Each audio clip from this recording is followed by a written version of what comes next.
fate. I think that's the way that works. And his movement. Next, we have a non-combat hero, Primus. Hero Mastermind. He also is unique. He has 3 wound points, so he's a little... He can't take much of a hit. 2 command. He's not supposed to lead armies in battle. In fact, he can't because his movement is 0.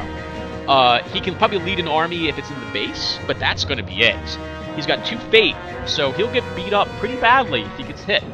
But his special ability is he adds a bunch of bonuses for my entire army, whether or not they're with him. First off, as you can see, he has Master Administrator 2. This hero adds 2 die to any technology or genetics card creation rolls and increases action points by 2. The hero is located at the faction's HQ. We kind of want to get this guy into play as soon as possible so we can start generating additional action points, even before we get Maldictus into play. He's also got Logistics Genius 3. This hero increases the supply range of all armies in the field by 3. If the hero is located in the faction's HQ. Again, fantastic, given that our starting position is so poor, and you'll see why once I hit a few more buttons. So that is our starting hand. We've got 2 heroes. That's great for a start. You definitely want heroes to start.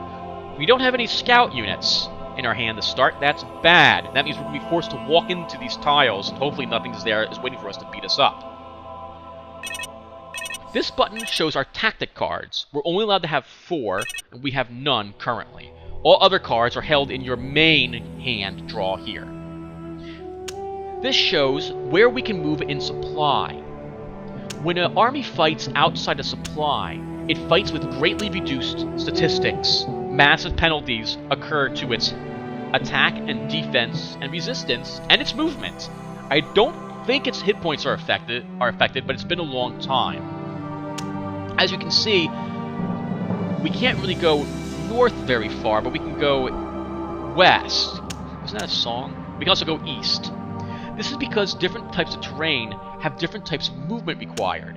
This volcano requires 3 movement points to move into it. I'm sorry, one movement point to go into it, but it consumes up to 3. Am I saying that right? If you have 2 movement points, you can move into it, and that's all you can do. If you have 1 movement point, you can move into it, and that's all you can do. If you have 3 movement points, you can move into it, and that's all you can do. If you had 4, you could move into it, and then move to another tile nearby.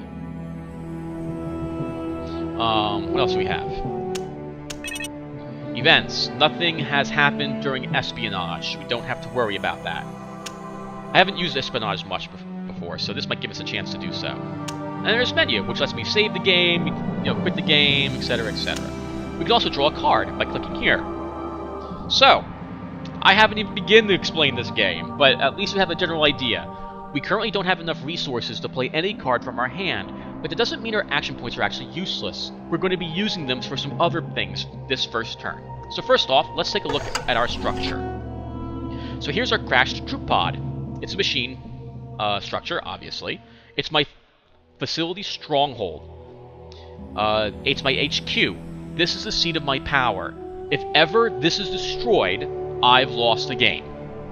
That can be either through being nuclear, being nuked, or being conquered, or being blown up through espionage. It's unique. You can only have 1 in your deck. Has 8 structure points. It might be able to take a big hit, but probably it can take a medium hit, maybe 2, but not a big hit. It's only level 1. Upgrades are 2. You'll notice here that I have a bunch of not-availables and 1 slot that's not. That means that currently my troop pod can support 1 infrastructure card in it. In this case, I could definitely use my industrial pod in there. A bunch of other stuff is just not available right now. The RC stands for Resource Collection. This is automatically collecting 1 materials, 1 technology, and 1 energy each turn. That's interesting. These two should probably be reversed to match what the order is up here. Oh, it says it right here. This facility, yep, collects these each turn. It's a supply, so basically that's why I can move where I can move. And it's a barracks, so I can put my units into this place on the board. Now, I have an interesting choice. I can play Primus, and then try to get an industrial pod in here as quick as possible, which I think I'm going to do. Anyway, I'm sorry, I'm getting ahead of myself again. Clicking on this is my garrison. Shows me what I have here in the base defending it. I've got nothing. which means that if an enemy walks into this base, I'm totally destroyed. That would be the equivalent of playing Civilization 1 and having a random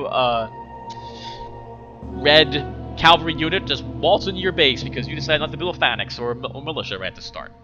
We have no heroes here, and we can support, looks like, no units? No hero commanding 4. So I guess we can have 4 units total inside of this place. Now, there's not much else to do with our action points. We can draw cards. We have 1, 2, 3, 4, 5, 6, 7. We can also spend points to create an army. We can only do that inside, I believe, barracks. So we're going to do that right now. We can name the army. Let's think. Living Dead. Sounds good. Living Dead Inf. Make an infantry army, I suppose. We'll make another one. No, scouts, because we're probably going to need a scout troop eventually. Let's make one more army. Let's think. I don't really know what to call it, so... what's a cool name? I can't think of anything. Living Steel. The capital I? There we go. And you can see that no hero commanding gives us only 2 slots for us to have a unit. We could have 9 total if we have a hero that has that much command. With our final 3 action points... Oh, and yes, it costs 3 to make an army. It costs 3 action points. We're going to draw a card. We got a zombie launcher, so I get a chance to explain this as. This is artillery. It's battle support. And you can see its costs there. I'll explain all... Wow, this is another shock attack. How about that? I really like shock attack in this army. That's actually really good. So, with that said, let's go ahead and end our turn. We're out of action points. We can't do anything else here because of that. Let's do it. End turn. The free units will now make their turn and spend their action points, etc., etc. And I think we're done. We're going to hold on to this because we definitely need 2 materials. We want to hold on to this stuff because, well, we want more stuff. We won again because it's 12 more action points. We may start our turn. So, to start,